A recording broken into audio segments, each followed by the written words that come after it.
Sistem ekonomi liberal adalah sistem yang memberikan kebebasan seluas-luasnya kepada masyarakat dalam melakukan kegiatan ekonomi. Selain itu, sistem ekonomi liberal juga dikenal sebagai sistem ekonomi pasar atau kapitalis. Sehingga secara sederhananya, segala bentuk keputusan yang berkaitan dengan ekonomi yang dilakukan oleh masyarakat sepenuhnya diambil alih oleh masyarakat dan tanpa campur tangan dari pemerintah.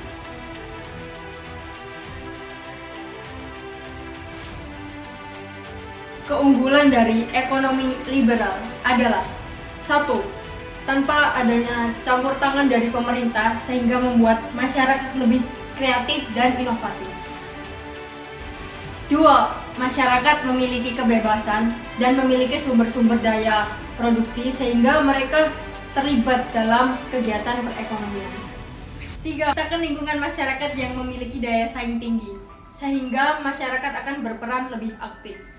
Persaingan yang tinggi akan memicu terciptanya produk-produk yang semakin berkualitas tinggi dan akan menciptakan produk inovasi-inovasi baru. Yang terakhir adalah masyarakat akan lebih termotivasi untuk menemukan kondisi yang paling efektif dan efisien untuk mendapatkan keuntungan yang signifikan.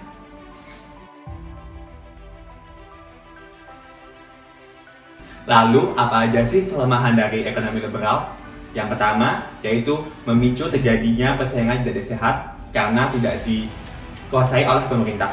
Lalu yang kedua, terjadinya ketimpangan sosial, di mana yang kaya akan semakin kaya dan miskin akan semakin miskin. Lalu yang ketiga adalah menimbulkan adanya potensi monopoli dalam masyarakat.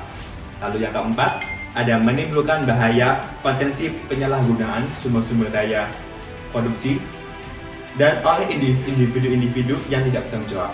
Lalu yang terakhir adalah pemerataan pendapatan sulit terwujud akibat tingginya tingkat persaingan.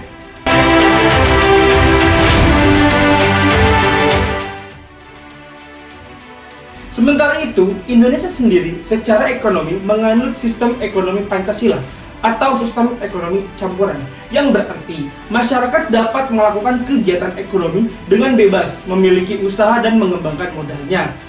Tetapi pemerintah tetap menguasai SDA yang menjadi hajat hidup orang banyak seperti listrik, air, dan sebagainya.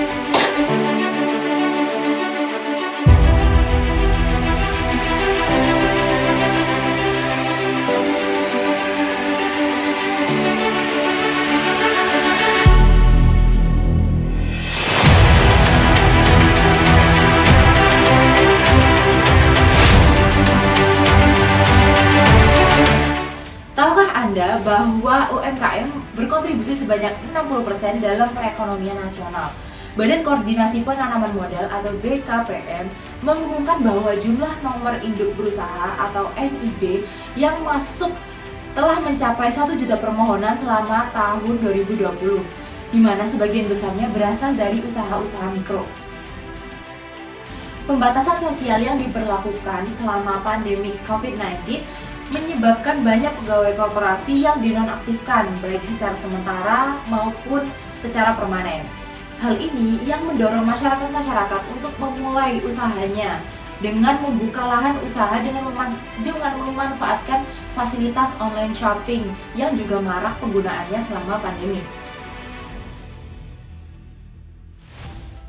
Akibat kebebasan yang diberikan para masyarakat untuk membuka lahan usahanya sendiri, para masyarakat pun berbondong-bondong untuk memanfaatkan kesempatan tersebut untuk dapat membuka usaha demi bertahan hidup.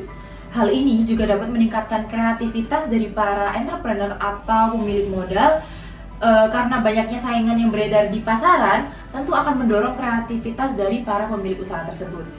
Indonesia yang menganut sistem ekonomi campuran tentu menguntungkan bagi masyarakat untuk dapat membuka usaha kecilnya dengan memanfaatkan modal yang dimiliki dari tiap-tiap individu tersebut. Terima kasih.